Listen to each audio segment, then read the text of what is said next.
e a gente vai conversar um pouquinho a respeito daquilo que é o sonho de Deus para a família. E por que aquela imagem dos Simpsons ali do lado? Os Simpsons, na verdade, eles são a representação da sociedade hoje, como eles entendem uma família. Se você olhar para a família dos Simpsons, tem ali 5 personagens, cada um fazendo da família aquilo que bem entende. Isso é uma representação sociológica hoje de como nós vivemos. Via de regra, nessa sociedade que a gente vive, egocêntrica, onde tudo gira em torno da minha vontade, há uma filosofia dizendo assim, aquilo que vale a pena é aquilo que me faz feliz. Na família, se a gente começar a puxar para esse lado, vão ter vários integrantes dentro de uma família, cada um puxando a corda para o seu lado, tentando ser feliz com aquilo que lhe compensa. Mesmo que a sua família for pequena, como o caso meu e da Carla, Kleber e Marina, 2 pessoas, cada um tentando ser feliz do seu jeito, vão ser 2 pessoas puxando a corda para lados opostos.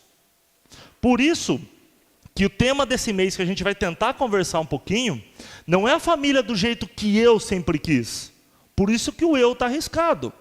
Mas é a família do jeito que Deus sempre quis e sempre sonhou. Isso é um contraponto numa sociedade onde a gente vive hoje, que aquilo que vale a pena é aquilo que me faz feliz. Só que a gente vai tentar conversar um pouquinho sobre aquilo que vale a pena, é aquilo que Deus sonhou para mim, para você e para nós como família. E hoje a gente vai conversar sobre um tema um tanto quanto delicado, porque a gente vai conversar sobre o tema justamente esse relacionamento marido e mulher. Eita, trem difícil de conviver junto. 2 pessoas pensando de formas diferentes. E para piorar, se você for corintiano, a sua esposa for palmeirense, daí vira quase inviável viverem os 2 debaixo do mesmo telhado, né? Isso é só uma demonstração como a gente pensa de forma diferente. Quando eu e a Carla nos mudamos para Pirassununga, a primeira discussão nossa já foi onde vão ficar os móveis de casa. Porque eu queria o sofá numa posição, ela queria o sofá na outra. Na primeira discussão já quase que o sofá voou pela janela, né? Porque são pessoas agindo de forma diferente, pensando de forma diferente, né? O homem, a centralidade é no sofá, no videogame e na televisão. A mulher já pensa por outro lado, já tem outros princípios e tudo mais. E aí você coloca 2 seres distintos, que pensam de formas distintas, que agem de formas distintas para morar debaixo do mesmo teto, onde tem faca, onde tem tesoura, sabe? Onde tem todas essas coisas que pode aí ocorrer um assassinato de forma muito fácil, né? Onde tem álcool para você tacar na outra pessoa à noite. Se a sua esposa era enfermeira, com uma injeção só de ar ela pode te matar à noite. Então assim, né? Isso dá para entender quem manda em casa. Minha esposa é enfermeira, né, Kleber? O Kleber sabe do que eu estou falando, né? Nos primeiros, quando a Carla está brava comigo, eu durmo com o olho aberto, porque se ela levantar à noite, eu saio correndo e deixo um monte de travesseiro no meu local ali, porque só Deus sabe o que pode acontecer. Isso é um relacionamento marido e mulher. E não é muito fácil. Você se lembra, quem aqui já está há alguns anos casado, como foi o seu relacionamento de namoro, de noivado, e aí chega o dia do casamento, depois do casamento passa 1, 2, 3, 4, 10 anos, como que as coisas mudam? Tem gente que acha, se você não é casado, eu quero abrir seus olhos já. O casamento não demora para mudar. Se você fala, nossa, com o passar do tempo o casamento muda, é uma mentira. O casamento muda na primeira noite que vocês moram juntos. A Carla sabia que eu ia falar isso, mas a Carla, ela não é uma princesa. Porque o que acontece? A princesa, ela beija o sapo e o sapo vira um príncipe, né? Quando nós fomos dormir a primeira noite juntos, a Carla me beijou antes de dormir e eu dormi ao lado dela como um príncipe. Quando ela acordou no outro dia cedo, ela abriu os olhos e olhou para mim, acho que ela pensou, meu Deus, foi com isso que eu dormi ontem à noite? Ele virou um sapo no decorrer da noite, porque agora ele está verde. O que é essa baba que tem escorrendo da boca dele? Jesus! E ela falou, acho que ela pensou o seguinte, bom, deixa eu me aproximar dele, porque se eu ficar mais perto, né, talvez eu não veja tanto defeito nele. Aí ela chegou o rosto bem pertinho do meu, nisso eu acordei, com o rosto a 2 dedos de distância dela, eu falei assim, bom dia.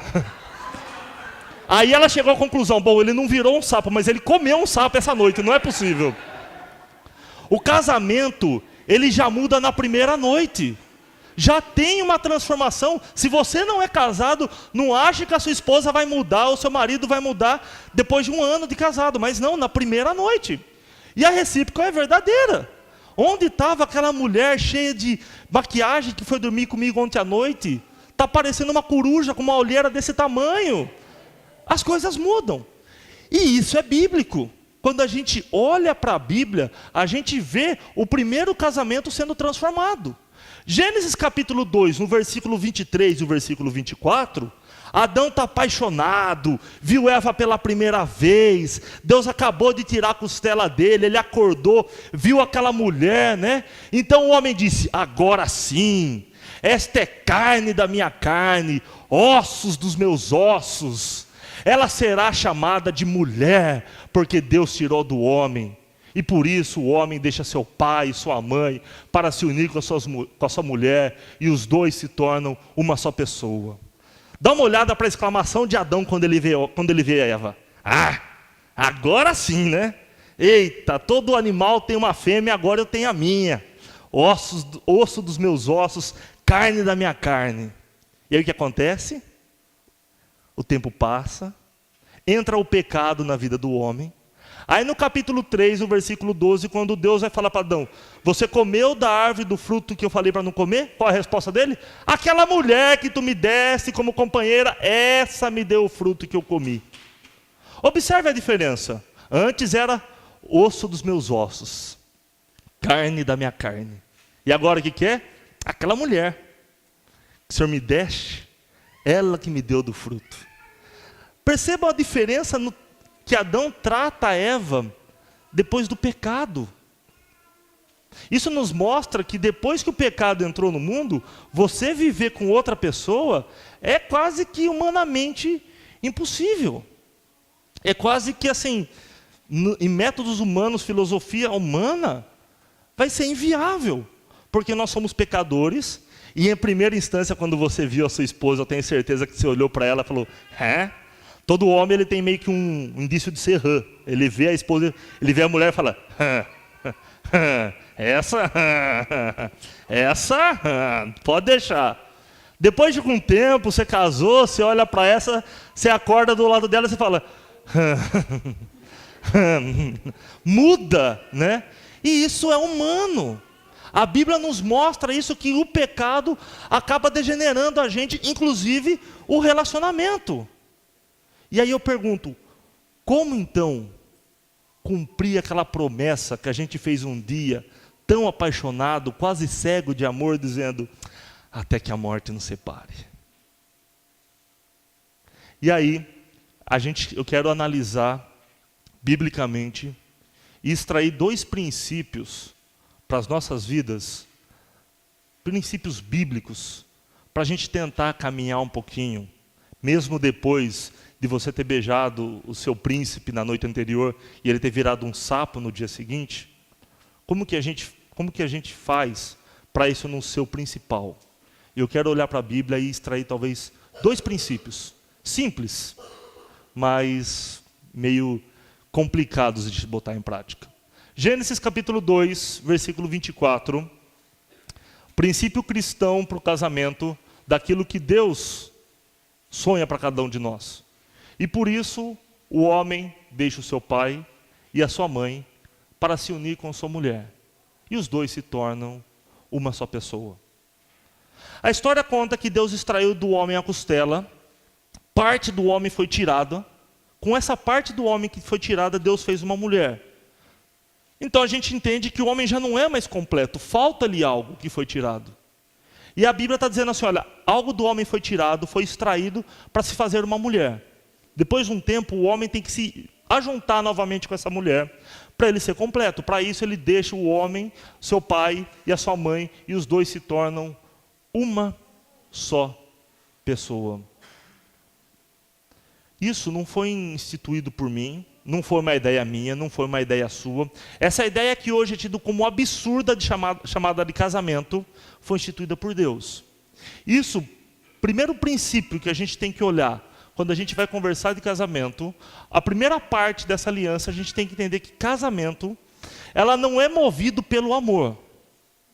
Não tem amor que resista um casamento. Se o nosso casamento depender do amor para ele durar para sempre, ele acaba na manhã seguinte, quando a Carla olhou para mim e falou: peraí, que sapo é esse que dormiu do meu lado? Não há amor que resista um bom dia logo de manhã, depois de uma noite toda você babando. Não tem amor que resista. Mas aí tem que prevalecer, primeiro de tudo, no seu casamento, ele tem que ser baseado com compromisso. Você e a sua esposa, você e seu marido, são uma só carne, um só propósito, um só compromisso. E a gente vai tentar entender um pouquinho o que é esse compromisso biblicamente falando, porque quando a gente fala em compromisso, a gente acaba pensando assim, num contrato, né? E existe muita gente hoje optando, eu não vou casar de papel passado, vamos fazer um contrato, vamos chamar um advogado, vamos fazer um contrato e aí serve, no lugar de casamento vamos fazer um contrato. Por que compromisso não é contrato? Porque todo contrato ele tem uma cláusula de quebra de contrato. Via de regra, todo contrato ele tem um início, meio e fim. Vamos fazer o seguinte, vamos fazer um contrato aí por 10 anos. Se der certo, a gente renova por mais 10. Se der certo, a gente renova por mais 10. Todo contrato ele é limitado por um tempo. Ou então, ele é limitado pelas condições. Você continua desempenhando o seu papel, que eu continuo desempenhando o meu papel. Já pensou se todo o casamento ele fosse fundado o seguinte, eu só vou me manter casado com você se você manter o peso que você tem quando a gente casou. Que casamento que ia sobreviver? Né? Eu estou perdendo barriga por cima da calça. Porque de outro jeito, não tenho conseguido perder barriga. Não tem jeito. E ainda culpada dos irmãos, que a gente vai fazer uma visitinha, os irmãos servem Coca-Cola, lanchinho e tudo mais. Né? Não tem jeito. Essa semana aqui, até na construção, veio lanchinho para mim. Veio pão com mortadela, refrigerante. Não tem. Imagine se todo o casamento ele fosse firmado o seguinte, a gente só vai continuar casado se você continuar sem nenhuma ruga no olho, se você continuar pesando o mesmo peso que tem agora quando a gente está casado. Não tem. Todo contrato, ele está ligado ao seguinte, o contrato só vai se manter se você continuar desempenhando o mesmo papel que você desempenha agora. E o último, todo contrato, ele só se mantém quando eu sou beneficiado com isso. A gente só vai continuar casado se você continuar me fazendo feliz. Se você continuar fazendo todo dia no contrato arroz, feijão, bife com batata frita e não queimar o arroz, o feijão sempre tiver bacon, a batata sempre tiver na quantia certa de sal e eu ficar feliz com isso, o nosso contrato é mantido e a gente se mantém casado. Casamento, compromisso, ele nunca é contrato. A gente tem que sempre olhar para o casamento, para o nosso compromisso, como uma aliança. E aí sim, ele é verdadeiramente um compromisso. Não é à toa que a gente usa, tem gente que chama de algema na mão esquerda, essa argola no nosso dedo. Porque ela tem que simbolizar essa aliança. E a aliança, diante de Deus, é um vínculo entre o homem e uma mulher instituído por Deus e firmado diante de Deus. E para piorar, o termo aliança, na verdade, ele nos mostra que é uma ideia de compromisso solene, que garante promessas assumidas por ambas as partes envolvidas. Você está casado, significa que você tem compromissos. Significa que você fez algumas promessas. Quem se lembra, fazendo uma pesquisa Ibope, quem se lembra de todas as promessas que fez para sua namorada, para o seu noivo, para sua esposa, para sua noiva no decorrer do namoro e no decorrer do noivado e de casamento? Quem se lembra de todas? Quem se lembra de ter cumprido algumas? E cônjuge, marido, mulher, quem se lembra do cônjuge não ter cumprido metade daquilo que prometeu? Né? Eu lembro que namorava a Carla, aquela coisa, né? Oh, meu Deus do céu. Ia embora, já dava saudade, já tinha vontade de ligar de novo. Né? Chegava em casa, já ligava para saber como estava. Ela falava para mim, de segunda-feira não vem em casa, deixa eu ficar com meus pais. Aí eu chegava de segunda-feira lá, surpresa, né? Ela não estava tão surpresa assim, mas estava todo feliz. Aí eu lembro que eu falei para ela um dia, olha, eu vou fazer de tudo que tiver ao meu alcance para te fazer feliz. Nossa, conta comigo.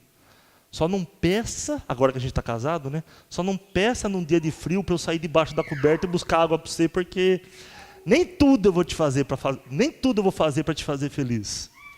Quantas promessas que a gente fez enquanto a gente namorava, e antes de casar, que depois do casamento foram por água abaixo? Quem aqui não prometeu a lua para a esposa? Ah, pede a lua, amor, que eu vou buscar para você, né? É sempre essas promessas. Pede, quer o céu? Vai. Eu busco as estrelas para você. Eu busco o céu para você, né? Desde que você não peça para buscar a lua e o céu num dia de frio, porque eu não vou querer sair da coberta, né? É sempre assim. A aliança, a gente tem que se lembrar, pelo menos, de 3 compromissos nosso de aliança com a nossa esposa e com o nosso marido. Olha para a pessoa com quem você está casado, ou com quem você está pretendendo casar. Não olha para mim não, cara, estou brincando. Olha para mim agora. E vamos avaliar se a gente tem mantido pelo menos esses 3 itens de compromisso da aliança. Primeiro, ela tem que ser eterna. Lembra que no dia do casamento você falou? Até que a morte nos separe?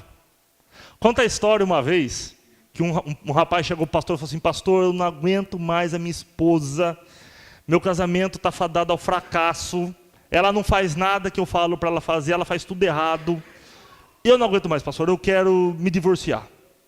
Aí, pastor, você quer se divorciar? Mas fui eu que fiz o seu casamento, eu estava lá no dia, eu lembro como você estava feliz. Ah, pastor, eu estava, mas a minha felicidade acabou, não tem mais jeito, eu quero me divorciar. Pastor, naquele dia você não prometeu até que a morte nos separe? Eu prometi, pastor, mas não vai dar certo. Vou me divorciar. Pastor, tá bom, eu tenho uma oração que ela é conhecida como oração do divórcio. É mesmo, pastor? É. Vem cá que eu vou orar por você. Aí o pastor puxou ele pelo ombro, colocou a mão no ombro dele aqui, começou a orar, falou: Senhor, o senhor se lembra, o senhor estava presente que no dia do casamento, esse homem prometeu que ia ficar casado até que a morte o separasse. Ele quer se separar, Senhor, então mata ele agora, Deus. Leva ele para junto do Senhor nesse instante, faz ele cumprir a promessa. Nisso o cara tentou fugir, o pastor foi puxando ele pelo ombro. Não vai fugir não, Senhor, leva ele aos teus átrios agora, para ele cumprir a tua promessa. Primeira parte da aliança, que a gente tem que lembrar do nosso casamento, é que é um casamento permanente. E essa promessa, você fez para sua esposa, você fez olhando para os padrinhos, para as testemunhas, para os convidados daquela igreja, e principalmente, você fez essa promessa para Deus. Primeira parte da aliança, primeira parte do compromisso, até que a morte nos separe. Tem conseguido? O primeiro ano meu de casamento com a Carla foi uma bênção. Colete à prova de bala era a roupa ideal dentro de casa, né? Vontade de enforcar, jogar no liquidificador. Cada ideia que eu tive, virei um serial killer no primeiro ano de casados. Eu tenho certeza que ela também. Mas sobrevivemos. Por enquanto, né, com algumas enforcadas ou outras, ainda sobrevivemos à primeira parte da aliança. E aí, vem a segunda parte da aliança, que é a intimidade no casamento. O casamento é o relacionamento mais íntimo de todos. Ele é tão íntimo que um casamento ele não começa com uma união, mas ele começa com um abandono. A gente abandona a nossa casa, a gente abandona os nossos costumes, a gente abandona aquela mamata de ter alguém me sustentando, pagando a conta de força, água, telefone, internet e tudo mais, para ir para uma nova casa, para uma nova vida, para um novo costume. Uma vida de intimidade. Uma vida. E a intimidade, não estou falando só do relacionamento, não, marital, sexual, não. Aquela intimidade de você conhecer a sua esposa, conhecer o seu marido. Vou fazer uma pergunta para vocês, maridos. Qual é a cor preferida da sua esposa, você sabe? Qual é a roupa preferida da sua esposa, você sabe? Qual é o alimento preferido da sua esposa, você sabe? Mulher, você sabe qual é o alimento que o seu marido mais gosta, além da picanha, né? Você sabe qual é a cor que o seu marido mais gosta? Você sabe qual é a roupa que ele mais gosta? Isso é intimidade. Isso é uma parte da aliança. Isso é uma parte que você se comprometeu naquele dia. Entre tantas outras coisas. Qual foi a última vez que de forma espontânea você fez um agrado para sua esposa e a sua esposa fez um agrado para você? Isso é intimidade. Você sabe? Faz um teste aí. Olha para sua esposa e fala assim: azul banana, vermelho mortadela, não sei. Olha para ela e fala. Vê se você vai acertar. Eu sei que a Carla gosta mais do azul. Não fala que não é isso não, depois você corrige eu em casa, né? Eu sei que o prato de comida que a Carla mais gosta é estrogonofe. Principalmente se for o que a mãe dela faz, né? Você sabe? Isso é intimidade. Tem que ser o relacionamento mais íntimo. Isso é casamento. E o terceiro, mutualidade do casamento. Você vive buscando a felicidade do outro. Enquanto o contrato, a gente só fica casado enquanto eu estiver feliz, o casamento, eu busco a felicidade dela. Eu faço aquilo que ela fica feliz. Eu faço aquilo que a Carla, para me fazer feliz, ela sabe. Traga um prato de bacon que eu estou nas nuvens, né? Mas eu não lembro a última vez que ela me trouxe um prato de bacon, tá vendo? Essa é mutualidade. Qual foi a última vez que você teve uma atitude livre e espontânea para fazer o seu cônjuge feliz? Eu vou fazer isso. A Laurinha, por exemplo, está fazendo a atitude agora para deixar a mãe dela feliz, né? Mas qual foi a última vez que você teve uma atitude para deixar o seu cônjuge feliz? Eu vou fazer isso porque deixa ela feliz. Eu vou fazer aquilo porque deixa ela feliz. Quando foi? Isso é mutualidade no casamento. Vou abrir mão de tal coisa porque eu sei que se eu fizer isso, vai deixar ela triste. Eu tenho dinheiro, o que eu posso fazer? Trocar as rodas do carro, colocar aquela roda de liga leve, né? Ou comprar gastar naquele investimento do cabelo da minha esposa que ela tanto quer. E aí? A aliança do casamento me diz, olha, gasta com o cabelo dela. Apesar da gente não perceber diferença nenhuma, ela vai ficar feliz. Isso é compromisso. Isso é aliança. Seu casamento, o meu casamento, só vai resistir se isso estiver em primeiro lugar. O que eu tenho que ter em mente? Ele é eterno.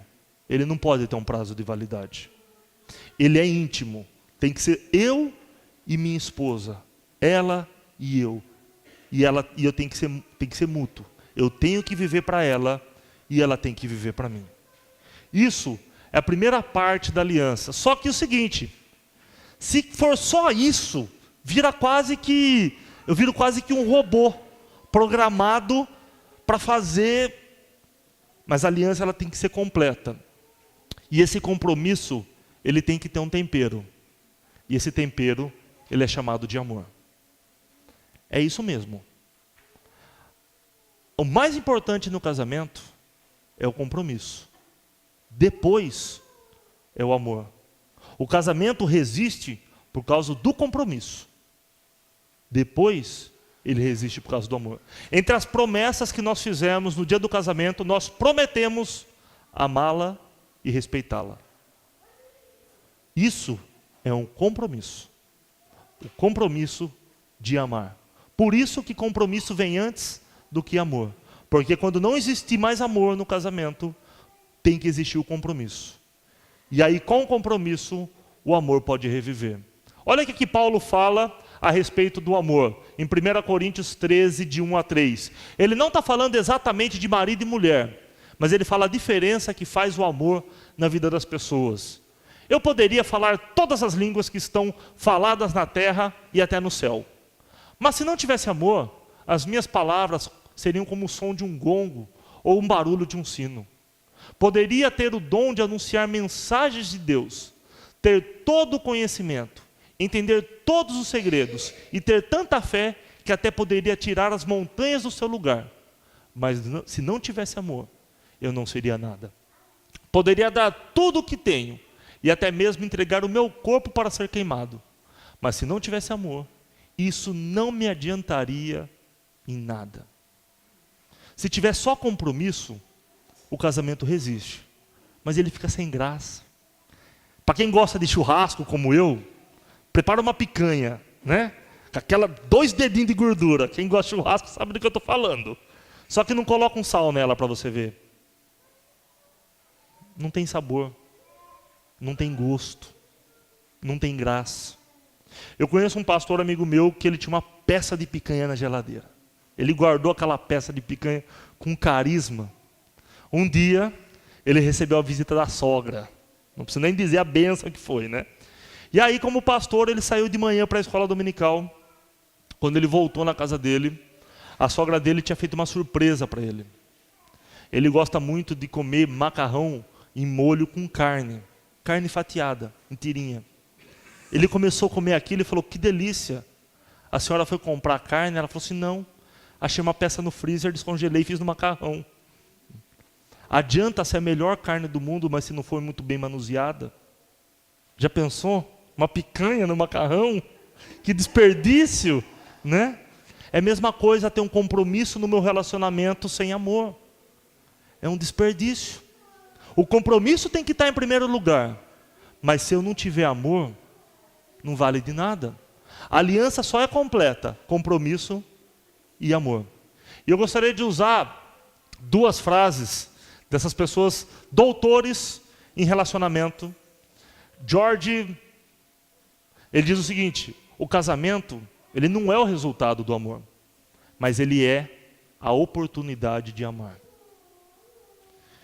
E Gary Chapman, ele diz o seguinte, expressar um ato de amor em benefício ou prazer de outra pessoa é um ato de escolha. O texto completo do Gary Chapman, ele fala assim, mesmo quando você não ama uma pessoa, se você começar a expressar o ato de amor por ela, não é hipocrisia, mas é uma escolha. E no livro dele, tem uma mulher que dá um testemunho dizendo o seguinte, o meu casamento depois de muitos anos, eu já não amava mais o meu marido. Mas daí eu comecei a pensar, não, eu vou lutar pelo meu casamento. E começou a ter atitudes de amor para com o marido e pensar, o que eu faço que o meu marido fica feliz? E começou a fazer.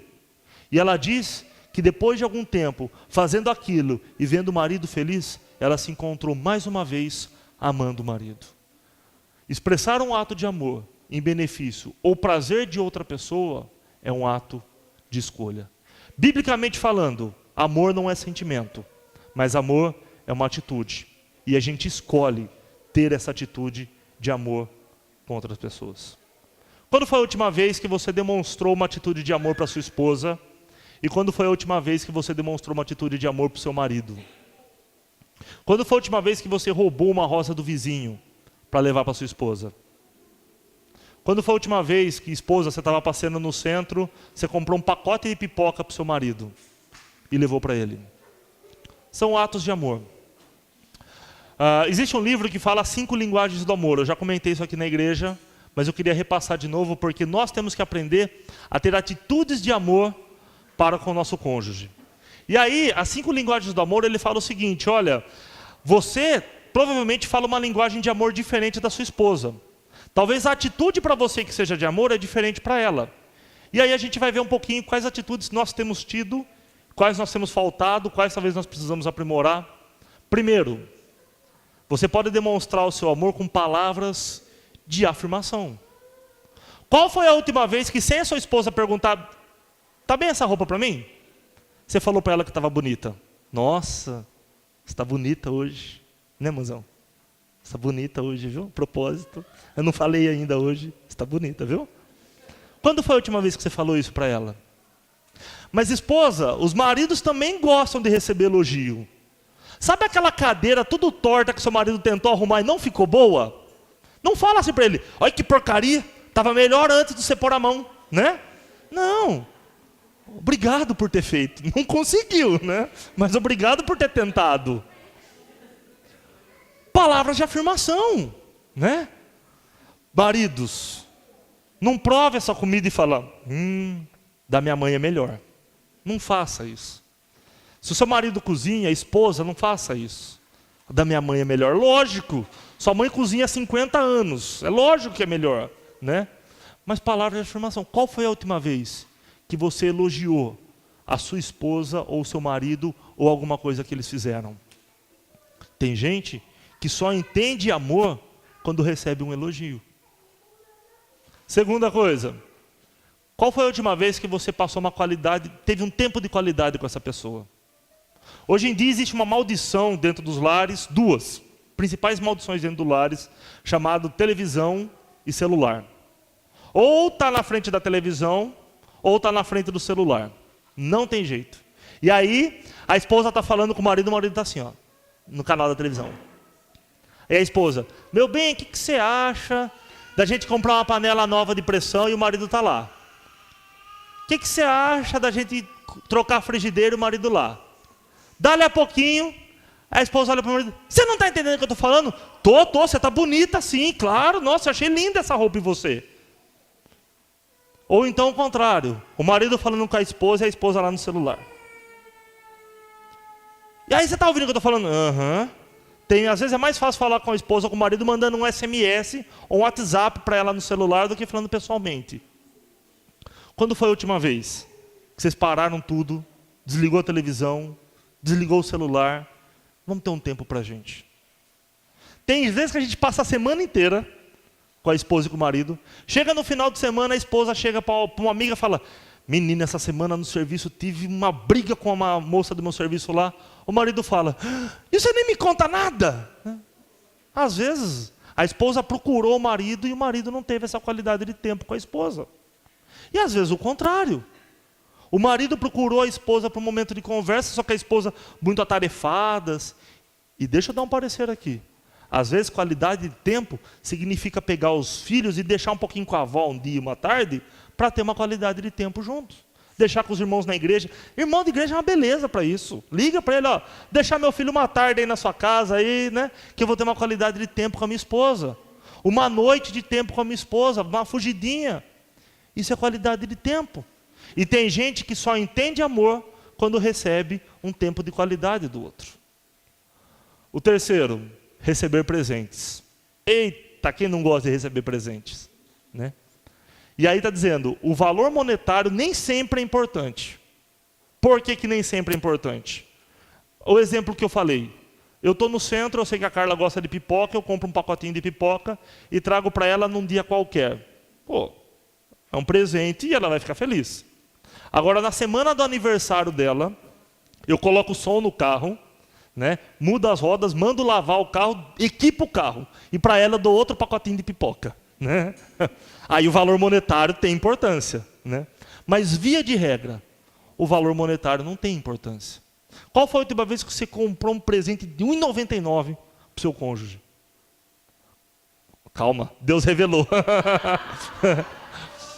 Qual foi a última vez que a gente compra um pacote de pipoca? Quando a esposa vai no supermercado, ou quando o marido vai no supermercado, passa no caixa, vê aquele bombom. Puxa, minha esposa gosta desse bombom, vou levar um bombom para ela. É simples, mas é uma atitude que mostra amor. Essa é a terceira linguagem do amor. Quarta linguagem do amor. Formas de servir.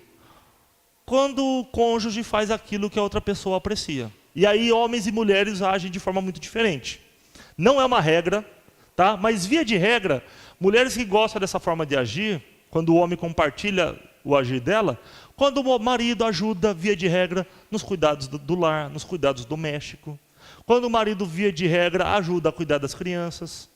Quem aqui é homem e lavou louça essa semana? Não precisa levantar a mão não, porque se você levantar a mão, a Carla vai falar, tá vendo? Tal pessoa lavou louça essa semana, você não lavou. Então não precisa levantar a mão para não me colocar em maus lençóis, tá?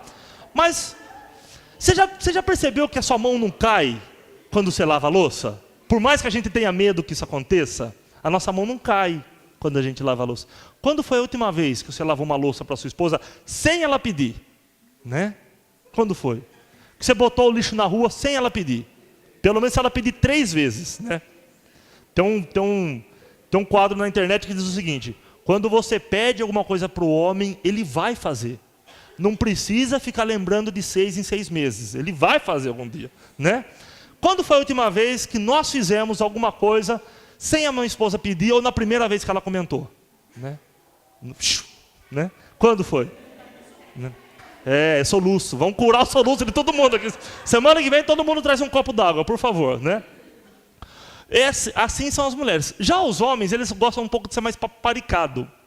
Quando a esposa faz o prato que ele prefere, ou quando leva tudo prontinho. Sabe quando o homem senta, ele se sente rei, gente. Isso é, você senta na mesa, assim, dali a pouquinho vem a mulher com o prato de comida pronto do jeitinho que ele gosta. Ou então, uma coisa muito simples que a Carla faz comigo de vez em quando, eu me sinto assim, sabe? Quando ela termina de passar o café, eu estou na cama ainda, ela leva uma xícara de café para mim na cama. Eita, olha, fica a dica, viu? Né? A gente gosta disso. Qual foi a última vez que uma mulher fez um prato de comida? Às vezes o marido fala assim, bem, faz meu prato. Eu não, você tem mão? Se vira, pega aí. Onde você viu? Fica mal acostumado depois. Oxe, né? É isso. Quando foi a última vez que você, mulher, fez algo para paparicar o seu marido? Sabe aquela sobremesa que ele mais gosta? Que a última vez que você fez foi quando vocês comemoraram 2 anos de casado? E hoje você está com 48, você não fez de novo essa sobremesa? Quando foi? Aquele prato que ele mais gosta, sabe? Sei lá, lasanha, feijoada, macarrão, não sei. Por mais simples que seja. Quando foi a última vez? Isso é formas de servir o seu marido. E o último, toque físico. Carinho, abraço, um beijo.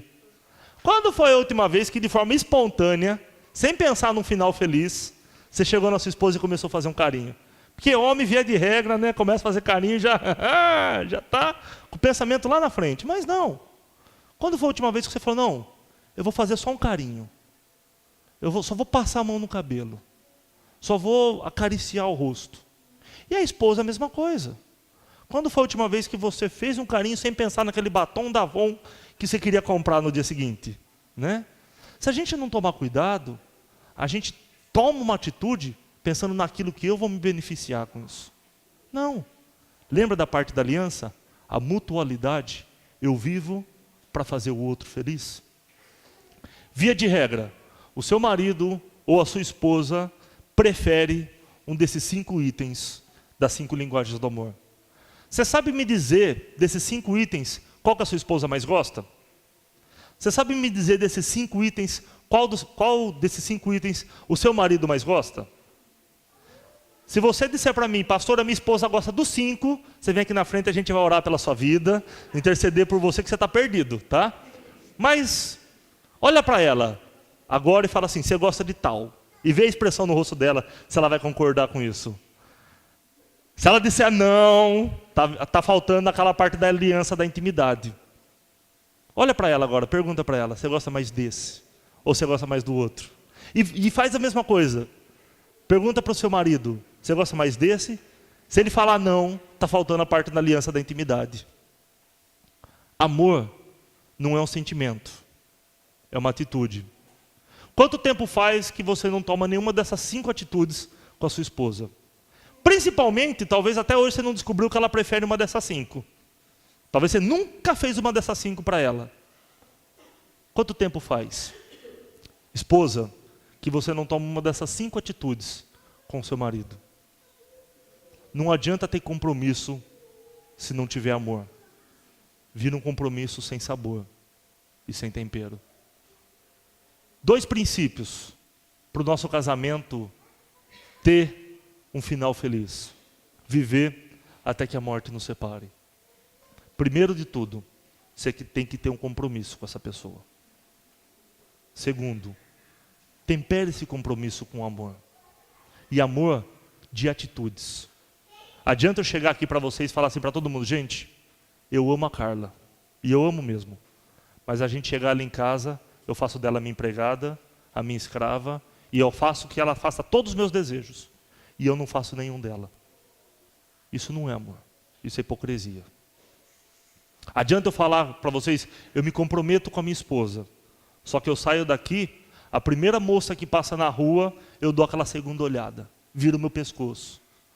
Ou faço um monte de outras coisas que eu sei que a magoam. Que compromisso que eu tenho com ela. Que a gente saia daqui pensando, eu tenho que ter um compromisso. Um compromisso que o meu relacionamento tem que ser eterno. Tem que ser para sempre. Um compromisso que o meu relacionamento tem que ser íntimo. E um compromisso que o meu relacionamento tem que ser mútuo. Buscando a alegria dela. E parte fundamental desse compromisso, parte fundamental desse tempero do compromisso, tem que ser o amor. Não em palavras, mas em atitude. Nem que a atitude seja um pacote de pipoca comprado na feira.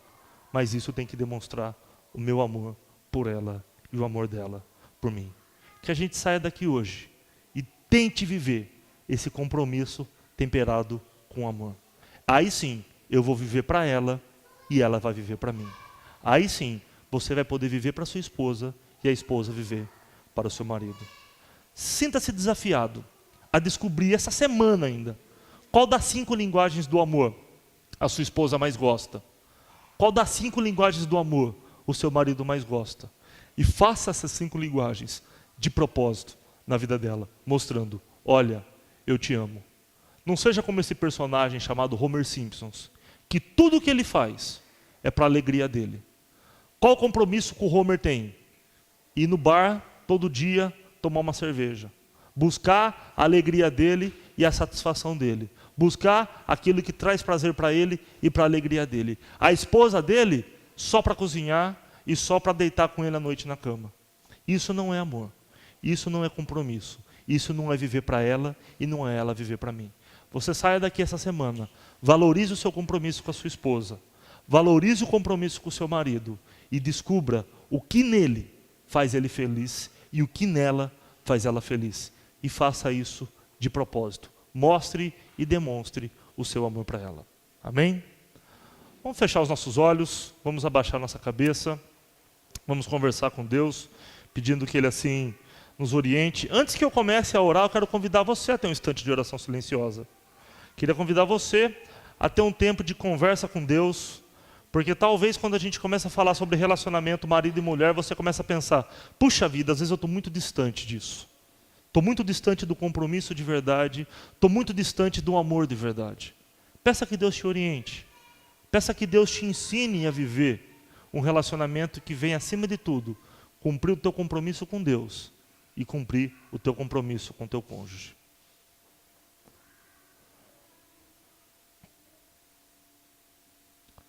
Deus, obrigado, porque apesar de ser difícil, o Senhor nos capacita a vivermos essa verdade. Quando a gente olha para as nossas vidas, ó Pai, é notório quanto nós estamos distantes de viver uma vida da forma que o Senhor tem sonhado para a nossa família, ó Deus. Então nos ajuda, que hoje a gente comece a buscar, acima de tudo, um compromisso e temperar esse compromisso com muito amor, para que acima de tudo o Teu nome seja exaltado, ó Pai. Essa é a nossa oração. Nós te pedimos, em nome de Jesus. Amém, Senhor.